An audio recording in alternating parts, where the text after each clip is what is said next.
Welcome to One Girl at a Time, a podcast for girls, by girls, with girls. I'm Hajid. And I'm Umayma, and we are here today to spotlight the power that girls have in this world. For today's episode, we have a very special guest. But first, let's get into our mini segment, Our World at a Glance. So today's topic is a pretty repetitive one, the coronavirus. I'm sure you all know about the coronavirus. Everyone in the world does. A lot of things have changed in our daily lives due to the coronavirus. One of those things being school, a place where we used to go spend like almost 8 hours at, come home, eat lunch, do like homework, and then go to sleep at like 11 a.m. Not 11 a.m., 1 a.m. after like watching maybe 3 episodes of our favorite show. And that's changed like drastically, especially in like the US. It's not being handled well. So we've been like having to do online school. It's starting almost March. And let me tell you, online school is the worst. Yeah. Don't you agree? I agree, definitely. It's not the same as what online school was back in March. Now it's kind of completely different and there's more pressure on us. And I feel like because of the pressure, a lot of students are struggling to keep up with their classes. So I've been hearing a lot of complaints.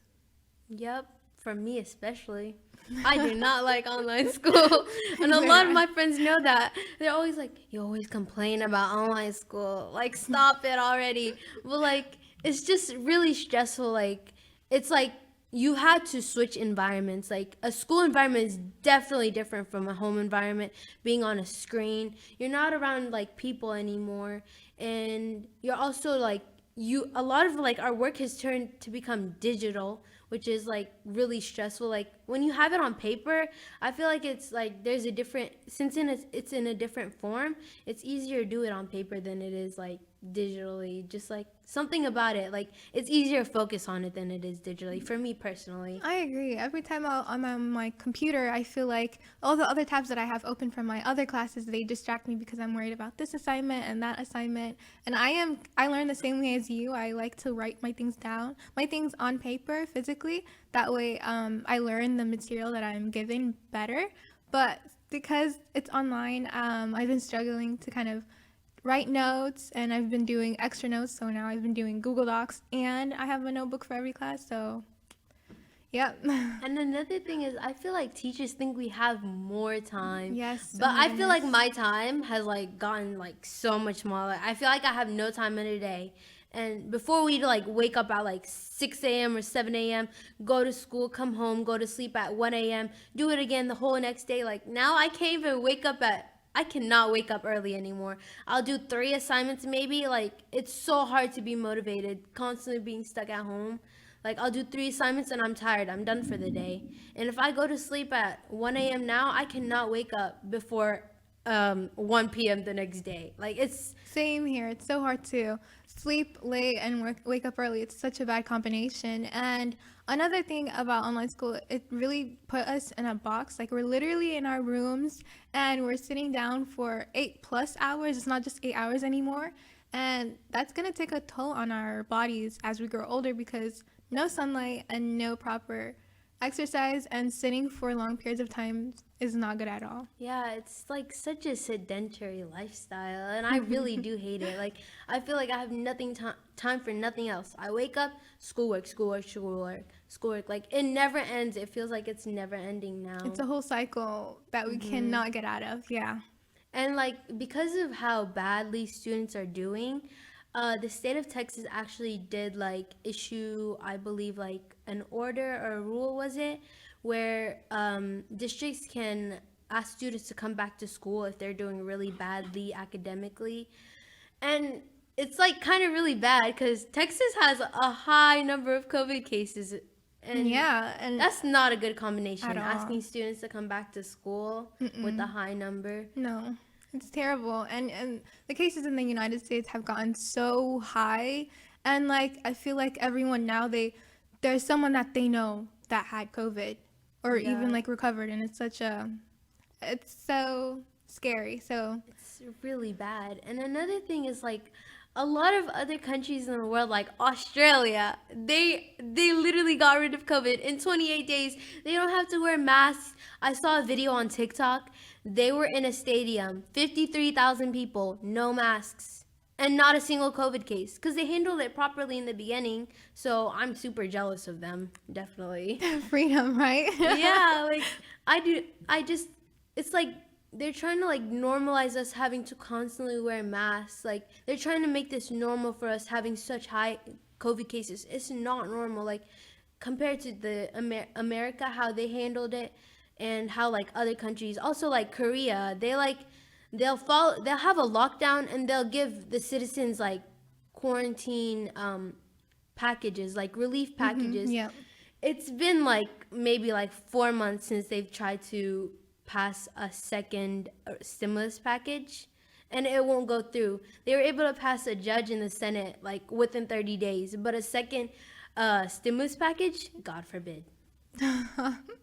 Correct. And because all the other countries have been handling it well, they got to do other things. And I feel like in the US, not a lot of people are taking it seriously enough.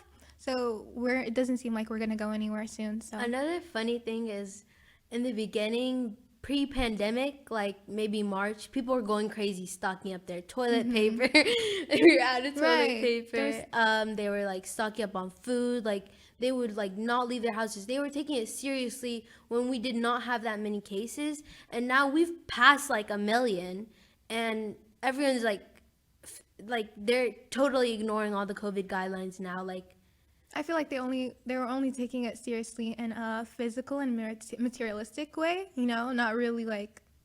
yeah, and like So at the point we were at before, and now like they're totally different. Like it wasn't that Definitely. serious in the beginning, but they like took it seriously, and now it's so serious and no one's taking it seriously. exactly. So yeah, That concludes our one glance. our world at a glance. That concludes our world at a glance. Introducing our first One Girl at a Time podcast guest speaker, Samira Maddox. She is the founder of the First Muslim Sorority in Texas and the United States, Mu Delta Alpha, and the inspiration behind this podcast, as well as an amazing and inspiring woman. Hello, thank you for having me today.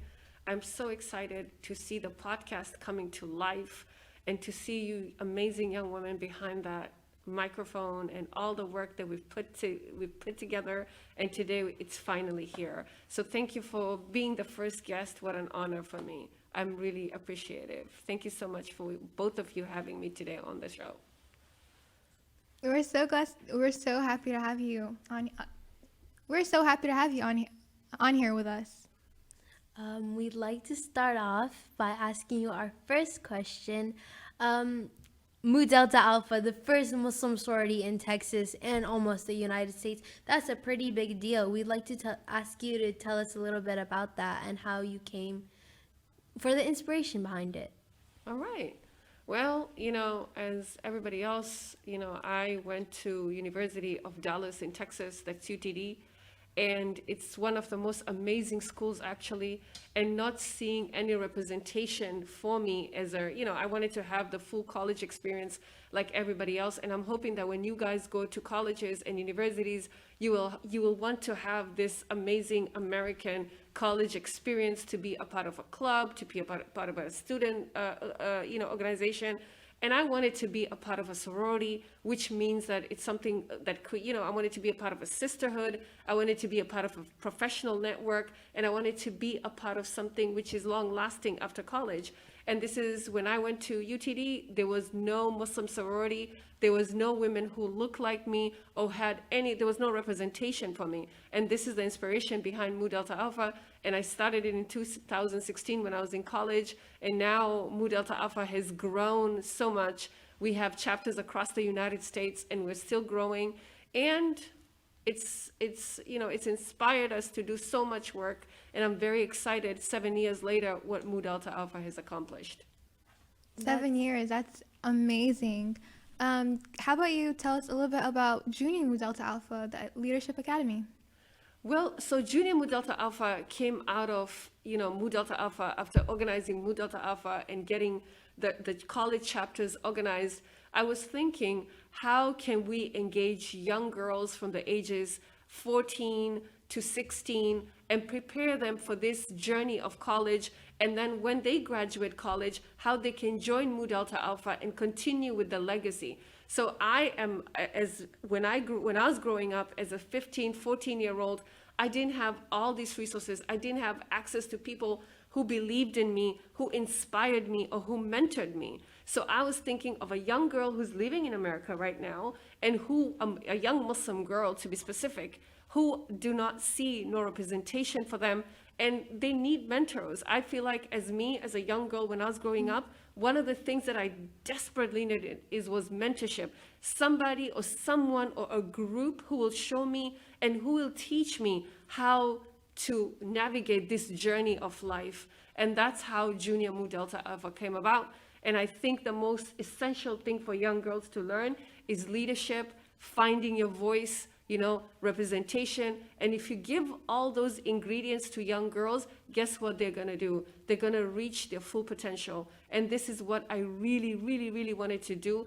And I am so happy and I'm so glad that it's come to life. And this is what it does. So if you help girls, if you support girls, if you give them the right ingredients, you give them the right environment, the right resources, guess what it does? It brings a podcast like Changing the World One Girl at a Time. It's actually exactly what our mission is and our vision is.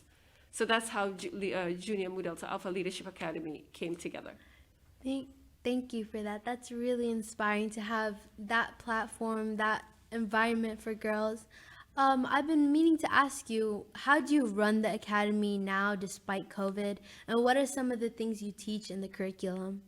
Fabulous. So what a great question. So what we do in the academy, we used to meet every Saturday for 2 hours.